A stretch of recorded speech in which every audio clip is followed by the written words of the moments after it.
Kira-kira masih relevan nggak sih memaknai perang atau jihad di masa perang Badar itu dengan jihad di saat ini? Nah langsung aja yuk kita tanya ke Pak Kiai Ridwan. Bagaimana nih Pak? Masih relevan nggak sih memaknai jihad dengan perang? Baik, terima kasih Mbak Nabil. Ya.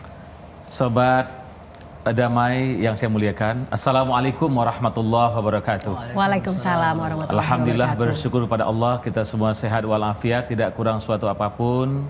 Dan terima kasih dan salawat kepada Rasulullah Muhammad SAW yang telah memberikan cahaya yang membimbing kita menghadapi kehidupan dunia dan akhirat. Menarik sekali topik kita pada Hikmah Ramadan BNPT RI pada kesempatan ini tentang jihad. Mestinya setiap zaman itu berbeda-beda kehidupan. Perubahan terjadi luar biasa. Zaman dahulu sama zaman sekarang itu pertempurannya tentu sangat berbeda. Mana jihad itu akar katanya kan memang adalah bersungguh-sungguh. Ada kesungguh-sungguhan, ada upaya yang sangat serius, itu artinya jihad. Nah jihad saat ini seharusnya adalah jihad membangun diri, di mana diri manusia itu menghadapi godaan yang berlipat ganda makin rumit ketimbang gangguan-gangguan terhadap diri manusia pada zaman dahulu. Saya ada buat sebuah penelitian kecil bagaimana orang zaman dahulu itu berpacaran. Ya, sulit bertemu antara laki-laki dan perempuan. Ada di sebuah daerah, saya membuat penelitian antropologi gitu.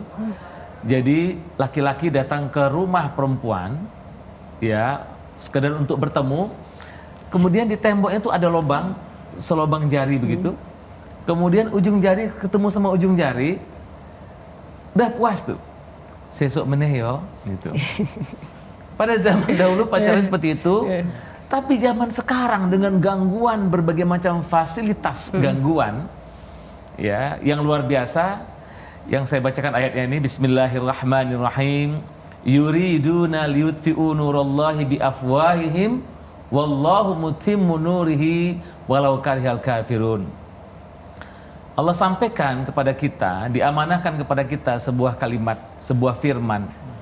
Mereka orang-orang yang kerasukan iblis, kerasukan setan, ingin mematikan cahaya Allah pada hatimu. Jadi cahaya Allah itu ingin dimatikan dengan cara apa? Biafwahihim. Mana afwah itu berbagai macam propaganda, berbagai macam hasutan, berbagai macam kata-kata yang bisa mengajak orang untuk jadi rusak. Ya. Jadi akan matilah cahaya Allah, kebeningan hati itu akan mati. Cahaya Allah sudah tiada lagi nanti. Tapi Allah berjanji, wallahu mutimmu nurihi walau karihal kafirun.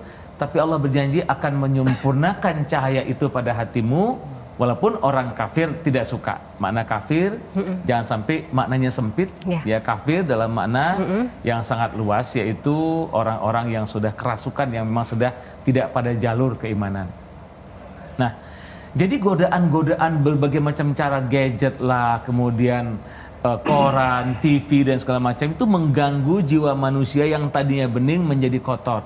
Nah jihad seharusnya perjuangan manusia untuk membersihkan, ada purifying process. Jadi kullu mauludin yuladu alal fitrah, setiap yang terlahir lahir dalam keadaan bening, fitrah. Tapi kehidupan ini, lingkungannya, keluarganya, orang tuanya, kakek neneknya, om tantenya, babe, itu mempengaruhi cara berpikir, mengotori jiwa tadi itu. Nah setelah jiwa itu kotor, jiwa yang kotor itulah yang disebut dengan gelombang energi negatif yang terpancar kemana-mana. Wajahnya nggak enak dilihat, kata-katanya menyakitkan, semuanya memang iblis itulah yang mendrive untuk melakukan apapun. Lantas makna jihad yang sebenarnya di zaman modern ini seharusnya bagaimana orang berjihad bersungguh-sungguh untuk melakukan purifying process, menjernihkan kembali. Tidak mudah. Tadi di awal sebelum on air ini Pak Direktur menyampaikan bahwa kalau tidak hidayah, tidak akan pernah orang bisa kembali. Namun pintu hidayah itu nanti ada wasilahnya atau ada medianya itu ustadz begitu ya.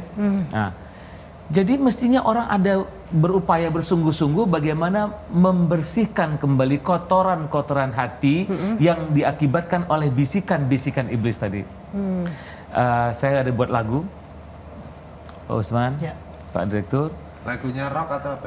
Slow, lagu slow rock nanti goyang semua ini. 1001 kata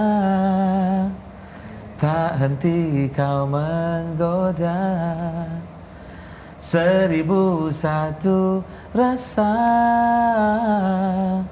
kau membuatku terpana. Jadi iblis itu menggoda dengan kata-kata, kemudian nggak mempan. Ini Dia ustadz bermain. atau penyanyi ya? Ini sisa-sisa zaman Sisa-sisa. dahulu. Iya. Berdakwah sambil melantunkan nyanyian. Karena ya, lantunan Pak. hati ya, gitu. Jadi iblis itu menggoda dengan kata-kata, ketika dia nggak sanggup, dia bermain dengan rasa. Ya. Ini saya ambil disadikan dari Alam ahadilakum ya bani Adam alla ta'budu syaitan innahu lakum aduwwun.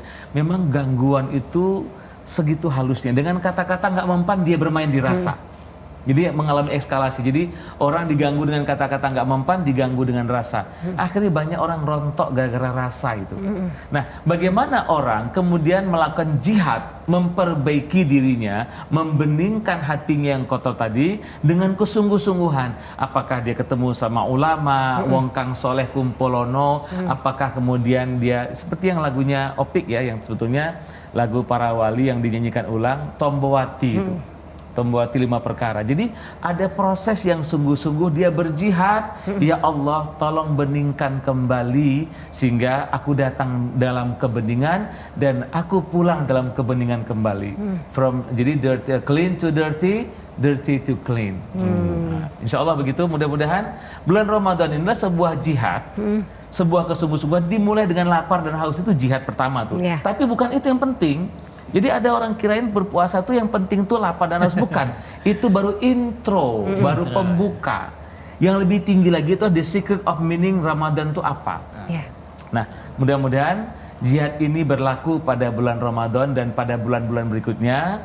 Orang-orang kemudian melakukan kesungguhan untuk melakukan purifying proses pada jiwanya agar bening kembali. Mungkin itu sebagai gambaran, Iya. Mbak Nabil.